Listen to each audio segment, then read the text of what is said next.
तो दोस्तों आपका स्वागत है अपने YouTube channel S study group में। और आज अपना जो टॉपिक है वो है शस्य जलवायवीय खंड। तो आओ इसके बारे में अपन जानते हैं। भारत में योजना आयोग के अनुसार शस्य जलवायवीय खंडों की संख्या कितनी है? 15 है। राजस्थान में शस्य जलवायवीय खंडों की संख्या कितनी है? 10। जो 10 खंड है उसे मैंने इस पाई चार्ट के अंदर दर्शा है। यदि आपको इसकी PDF चाहिए तो आपको PDF मिल जाएगी। तो इसकी जो पहला पार्ट है, पहला जो इसका जोन है उसको मैंने 3 भागों में बांटा है। फिर इसकी जो जलवायु है वो शुष्क है, यहाँ पे शुष्क जलवायु पाई जाती है। और जो पश्चिमी राजस्थान के सारे जिले हैं वो इसी के अंतर्गत आते हैं। तो मैंने इसका इसका जो वर्गीकरण किया है फर्स्ट ए, फर्स्ट बी और फर्स्ट सी। तो फर्स्ट ए का नाम है शुष्क मैदानी पश्चिमी क्षेत्र, दूसरे का नाम है फर्स्ट बी का संचित उत्तरी पश्चिमी मैदानी क्षेत्र, फर्स्ट सी का नाम है अति शुष्क अल्प संचित पश्चिमी मैदानी क्षेत्र। दूसरे वाले को मैंने 2 भागों में बांटा है। इसकी जो जलवायु है वो शुष्क है, फर्स्ट ए, सेकंड ए और सेकंड बी।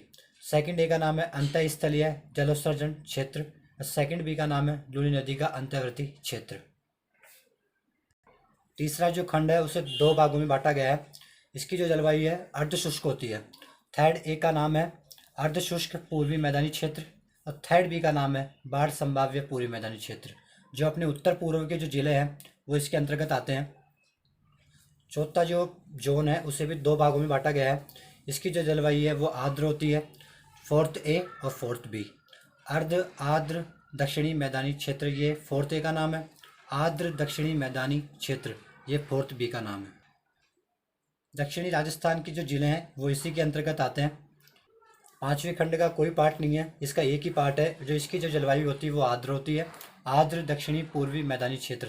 तो आपको नाम से पता चल गया होगा कि दक्षिणी पूर्वी मैदानी की जो दक्षिणी पूर्व के जो जितने भी जिले हैं वो इसके अंतर्गत आते हैं। हाड़ौती पठार के जो जिले हैं वो इसी के अंतर्गत आते हैं। अब जो राजस्थान के 10 जोन थे उसमें से अपन एक एक करके सभी जोनों के बारे में जानते हैं। तो जो पहला जोन है अपना फर्स्ट ए, इसका नाम था शुष्क मैदानी पश्चिमी क्षेत्र। इसका नाम क्या है? शुष्क मैदानी पश्चिमी क्षेत्र। जिले इसके अंतर्गत आते हैं। इसके जो जिले मृदा, मुख्य फसल, फलदार वृक्ष और अन्य, ये चीज़ें अपन वर्गीकरण के अंतर्गत जानेंगे। जिले बाड़मेर और जोधपुर। मृदा यहाँ पे बलुई दोमट, मुख्य फसल बाजरा, मूंग, गंवार, फलदार वृक्ष अनार, लेसुआ। अब जो ये अन्य है इसे जरूर आप जानिए। यहाँ से सीधा सीधा क्वेश्चन पूछा जाता है कि ये केंद्रीय ऊन विकास बोर्ड कौन से जोन के अंतर्गत आता है और ये कहाँ है। तो केंद्रीय ऊन विकास बोर्ड ये अपने जोधपुर में है और फर्स्ट ए जोन के अंतर्गत है। अखिल भारतीय बाजरा अनुसंधान केंद्र ये अपने जोधपुर में है और फर्स्ट ए जोन के अंतर्गत है। तो इधर जो बाड़मेर और जोधपुर जो आते हैं जिले, यहाँ पे जो मृदाएं हैं वो बलुई दोमट है और बलुई होने पर यहाँ पर जो इसमें जो मुख्य फसल की जो पैदावार है वो बाजरा ही होती है। और अन्य में एक अपने एग्रीकल्चर यूनिवर्सिटी भी है जो जोधपुर में है। इसके बाद अपना जो सेकंड जोन है उसका नाम है फर्स्ट बी। इसका नाम है सिंचित उत्तर पश्चिमी मैदानी क्षेत्र। इसके अंतर्गत गंगानगर, हनुमानगढ़ आते हैं। यहाँ पे जो मृदा होती है वह जलोढ़ दोमट होती है। फसल यहाँ पे कपास, गन्ना, गेहूँ, धान। फलदार वृक्ष किन्नू, माल्टा, मौसमी, अंगूर। तो आपको पता ही होगा कि ये गंगानगर और हनुमानगढ़ को सिंचित क्षेत्र क्यों बोला। यहाँ पे जो इंदिरा गांधी नहर है उसके द्वारा यहाँ पे सिंचाई की जाती है, इसलिए इसे सिंचित उत्तर पश्चिमी मैदानी क्षेत्र कहते हैं। अन्य में यहाँ पे राजकीय कृषि यंत्र फार्म जेसर गंगानगर में है।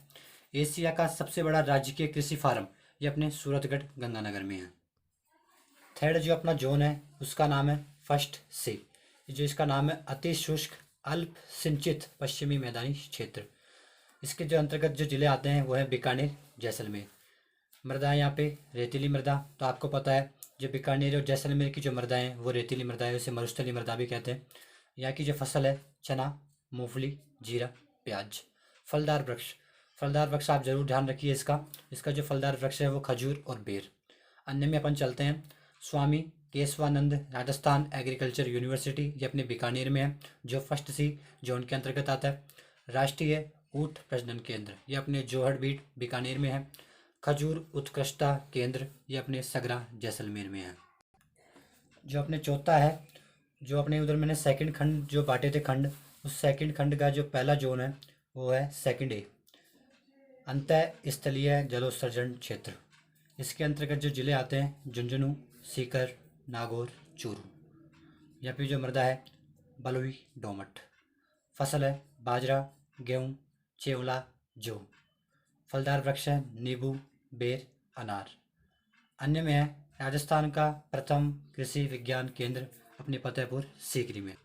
अपना जो पांचवा है वो सेकंड खंड का सेकंड जोन, इसे अपने नाम दिया सेकंड बी, लूनी नदी का अंतर्वर्ती क्षेत्र। जिले हैं पाली, सिरोही, जालोर। मृदा लाल मरुस्थलीय मृदा।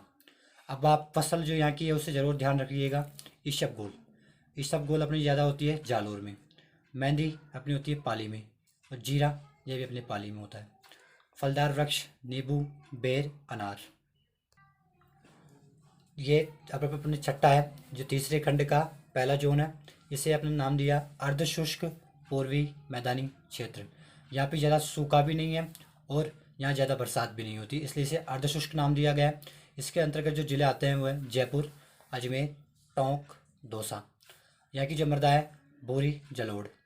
फसल है यहाँ की बाजरा, जवान, गेहूँ, जौ, मूंगफली, टमाटर, मटर।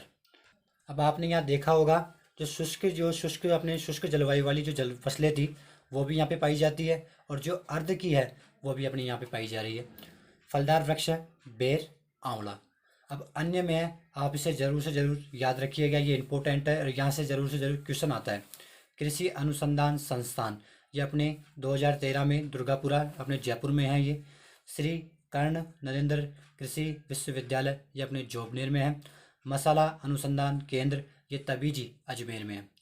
भेड़ केंद्रीय भेड़ अनुसंधान केंद्र ये अपने अविका नगर टोंक में है। इसके बाद अपने जर्सी गाय का प्रजनन केंद्र ये अपनी बस्सी जयपुर में है। इसके बाद जो अपना थर्ड खंड था उसका दूसरा पार्ट है, ये दूसरा जोन है, इसको अपने नाम दिया है थर्ड बी, बाढ़ संभाव्य पूर्वी मैदानी क्षेत्र।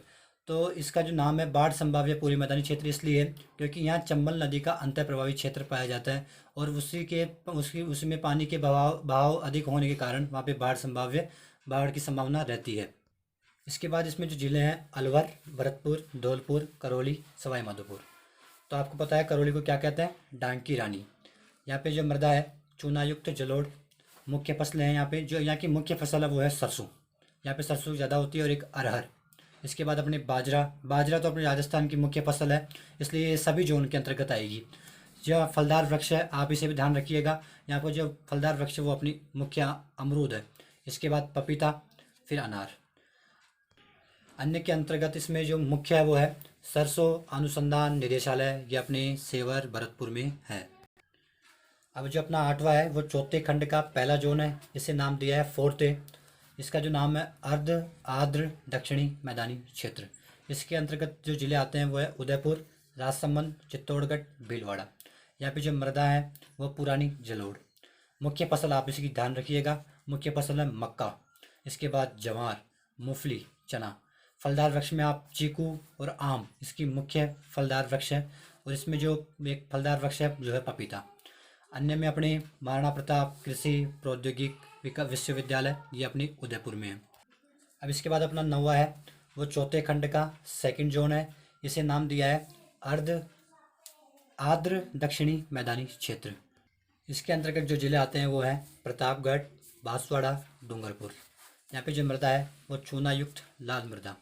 मुख्य फसल मक्का, कपास, जौ, गेहूँ। फलदार वृक्ष में आप ध्यान रखिएगा आम और सीताफल सबसे ज़्यादा यहीं होते हैं।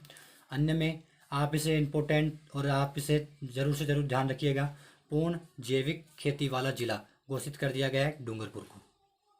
अब जो अपना लास्ट और अंतिम जोन है उसे फिफ्थ नाम दिया गया है, इसका नाम है आर्द्र दक्षिणी पूर्वी मैदानी क्षेत्र। यहाँ पे सर्वाधिक वर्षा होती है, इसलिए इसे आर्द्र दक्षिणी पूर्वी मैदानी क्षेत्र नाम दिया गया है। इसके अंतर्गत जो जिले आते हैं वो है कोटा, बूंदी, बारा, झालावाड़। यहाँ की जो मृदा है वो काली मृदा। तो आपको पता है यहाँ की जो मुख्य फसलें होगी वो है, जो आप ध्यान रखिएगा, सोयाबीन और धनिया। इसके बाद लहसुन, गेहूँ, मक्का। इसके बाद फलदार वृक्ष है संतरा, केला, पपीता, चीकू। और अन्य में अपने हैं एग्रीकल्चर यूनिवर्सिटी जो कोटा में है। अब ये अपने मुख्य बिंदु है जो यहाँ से सीधे सीधे एग्जाम में सीधे सीधे क्वेश्चन आते हैं, जो इस प्रकार है। सर्वाधिक क्षेत्रफल वाला जलवायु खंड, तो जो अपने फर्स्ट जो खंड था उसमें अपने फर्स्ट सी बताया था मैंने आपको, जो इसके अंतर्गत आता है, जिसमें जैसलमेर और बीकानेर, फर्स्ट सी। इसके बाद अपने सबसे छोटा जलवायु खंड, ये अपने फोर्थ खंड में था, इसे अपने फोर्थ भी नाम दिया था। इसके अंतर्गत आते हैं प्रतापगढ़, बांसवाड़ा, डूंगरपुर। इसके बाद सर्वाधिक आर्द्र जलवायु खंड, तो मैंने आपको बताया था आर्द्र का मतलब कि जहाँ सर्वाधिक वर्षा होती है, अपने जो पांचवा था कोटा, बूंदी और झालावाड़ वाला, जो इसके अंतर्गत आते हैं। इसके बाद है सर्वाधिक सिंचित जलवायु खंड, तो मैंने बताया था आपको सिंचित का मतलब जहाँ जहाँ वह जो इंदिरा गांधी योजना के अंतर्गत जहाँ सिंचाई होती है, इसके अंतर्गत जो अपना जो जोन आता है वो है फर्स्ट बी, हनुमानगढ़, गंगानगर। इसके बाद मैंने बताया आपको सर्वाधिक वर्षा वाला जलवायु खंड, तो ये अपनी फिफ्थ जोन है। तो दोस्तों आपको इसके अलावा और कोई जानकारी मिले तो आपको अपने नोट्सों में उसे ऐड कर लेना है और कमेंट बॉक्स में आप हमें बताना। तो दोस्तों आपको ये वीडियो पसंद आया हो तो वीडियो को लाइक करें, चैनल को सब्सक्राइब करें, हमारे साथ ऐसे बने रहिए। धन्यवाद।